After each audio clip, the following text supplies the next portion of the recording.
E mais daqui a pouco eu vou fazer uma leitura aqui no Céu e Inferno para confirmar o que eu estou dizendo. Isso não sai de mim. Tá? Eu só estou lendo aqui. Andava cego, não conseguia perceber a existência terrestre. Por isso só uma sessão permanente. Trabalhava o Espiritismo a meu modo, toda a proteção e a garantia para mim e valiosos conselhos ao próximo. Além disso, não conseguia retirar a mente dos espetáculos exteriores, fora das sessões práticas da minha atividade doutrinária. Consistia em vastíssimos comentários dos fenômenos observados em duelos palavrórios, narrações e acontecimentos insólitos, críticas rigorosas aos médiuns. Monteiro deteve-se um pouco e sorriu. De desvio a desvio, absolutamente distraído da realidade, passei para cá, igual dementado no hospício.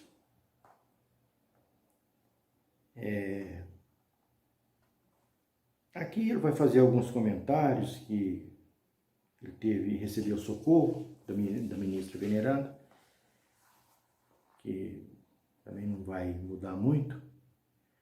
Mas olha aqui, ele reclamou tanto, falou tanto para ela. Quando me calei, à espera das palavras que alimentasse o monstro da minha incompreensão, veneranda sorriu e respondeu: Monteiro, meu amigo, a causa da sua derrota não é complexa nem difícil de explicar.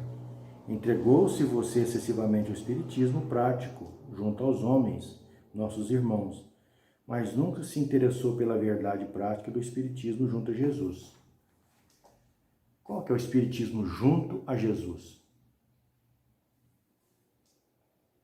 Não é o da demonstração de uma vida futura?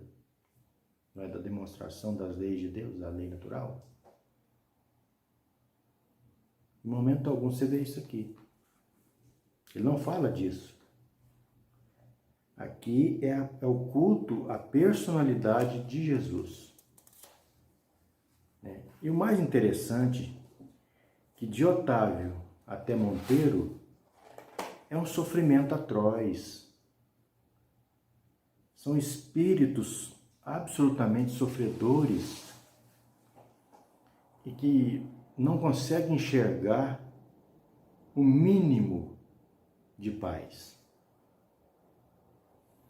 Eu acredito piamente, no que eu vou dizer agora, que o autor, ele se estruturou na doutrina dos anjos caídos para poder escrever esses livros. É a única explicação, porque você não tem a origem desse sofrimento. Quando que foi? Em que época que isso aconteceu? Ele não dá datas. Algumas não são precisas, as que tem não são precisas. Ele vai falar de uma anterior, que ele está no umbral agora, no nosso lar agora, mas passou por uma encarnação porque já vinha com crime nas costas de outra. Isso ali, se eu for fazer a conta, vai dar por volta de 1700.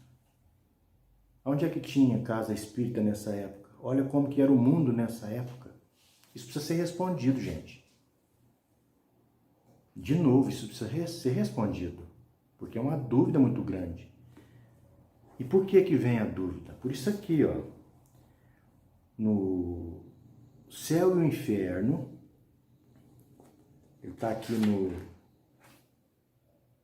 no capítulo dos anjos, onde Kardec vai falar dos anjos,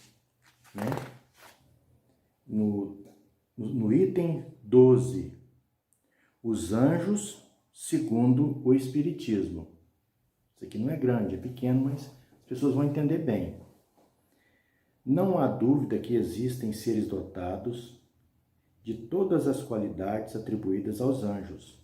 A revelação espírita confirma, nesse ponto, a crença de todos os povos.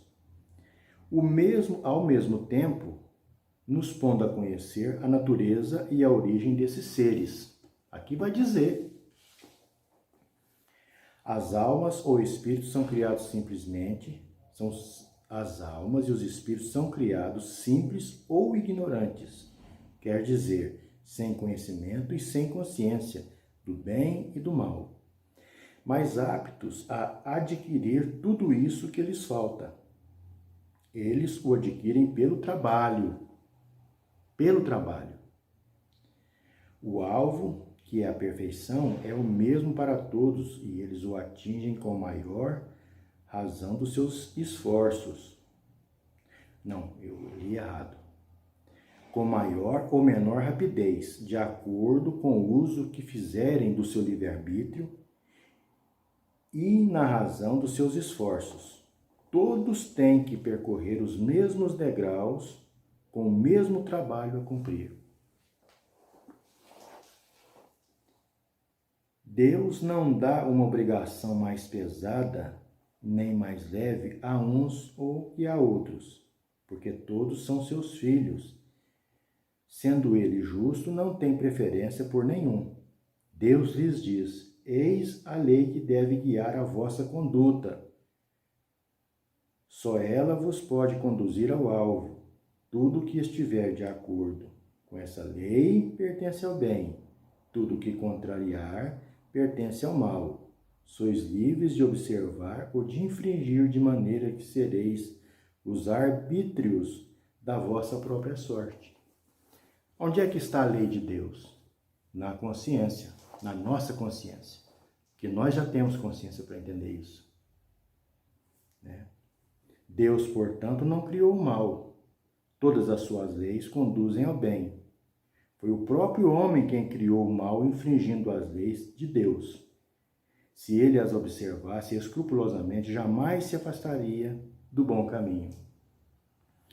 Mas a alma, nas primeiras fases da sua existência, da mesma maneira que a criança não tem experiência e por isso é falível.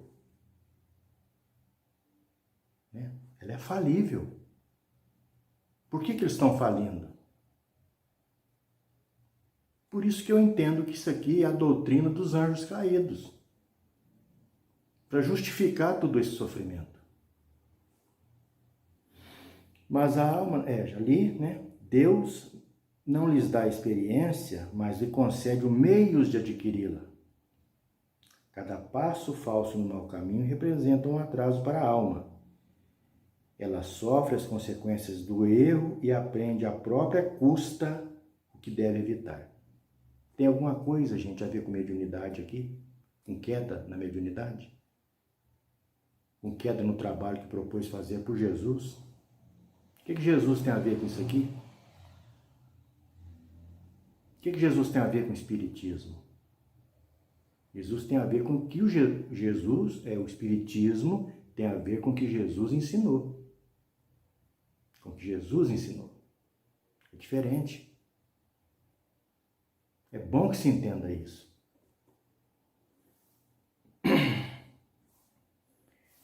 Ela sofre as consequências do seu erro, aprende as suas próprias custas, o que deve evitar. É assim que, pouco a pouco, ela se desenvolve, se aperfeiçoa e avança na hierarquia espiritual até chegar ao estado de espírito puro ou anjo. Olha como que se chega a Deus. Os anjos são as almas dos homens que atingiram o grau da perfeição acessível à criatura e gozam da felicidade prometida. Antes de haver atingido o grau supremo, gozam de uma felicidade relativa ao seu adiantamento. Mas essa felicidade não é o prazer do ócio. É, pelo contrário, a das funções que Deus lhe confia a seu pedido, sentindo-se feliz em desempenhá-las, porque essas ocupações são para elas um meio de progredir. Cadê a falência aqui, gente? Onde é que tem espírito caindo aqui? Em desenvolvimento. Um fala em queda na mediunidade. O outro fala em desenvolvimento intelectual. É muito diferente. A humanidade não está limitada à Terra. Ocupa inumeráveis mundos que circulam no espaço. Ocupou nos mundos que já desapareceram e ocupará os que ainda se formarão. Deus criou de toda a eternidade e cria sem cessar. Muito tempo antes que a Terra existisse, por maior ancianidade que lhe atribuamos, já havia em outros mundos espíritos encarnados que percorreram as mesmas etapas que nós. Então, essa história de que nós precisamos desenvolver pela mediunidade, aqui está desmentindo. Porque aqui eles falam do desenvolvimento de outra forma. Não é a mesma coisa. Não é a mesma coisa.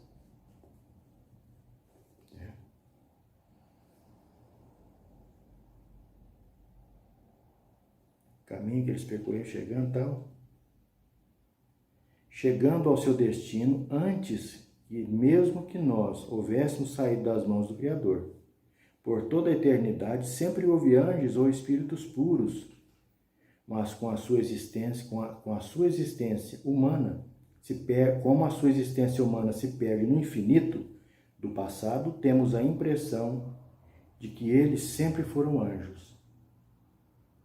Então, existe uma etapa para se passar. É assim que se nos revela a grande lei da unidade da criação. Deus nunca esteve inativo e sempre teve espíritos puros, experientes e esclarecidos, para transmitir as suas ordens e para dirigirem todo o mecanismo do universo, desde o governo dos mundos até os infinitos pormenores. Não houve, pois, necessidade da criação de seres privilegiados, isentos de encargos. Todos, antigos ou novos, conquistaram a sua elevação através da luta pelo próprio mérito. Todos, enfim, são filhos das próprias obras. Assim se cumpre igualmente a soberana justiça de Deus.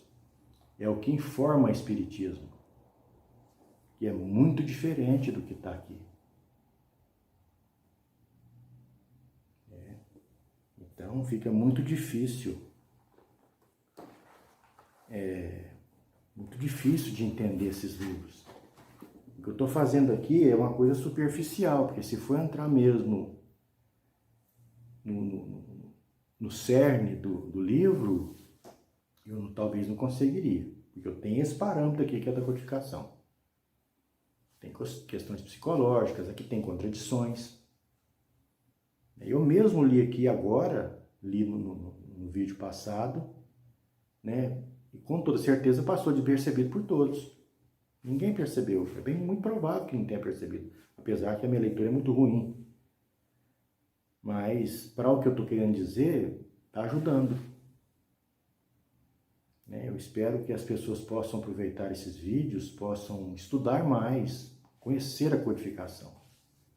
Leiam Céu e Inferno, leiam o Livro dos Espíritos. Toda a referência que nós precisamos em questão de parâmetro para a vida está no terceiro livro, Leis Morais, está tudo lá. Tudo lá. É só ler e compreender. Mas tem que ter o esforço do estudo. Isso é com cada um. Mais uma vez, muito boa noite. Muito obrigado pela paciência. Tudo de bom.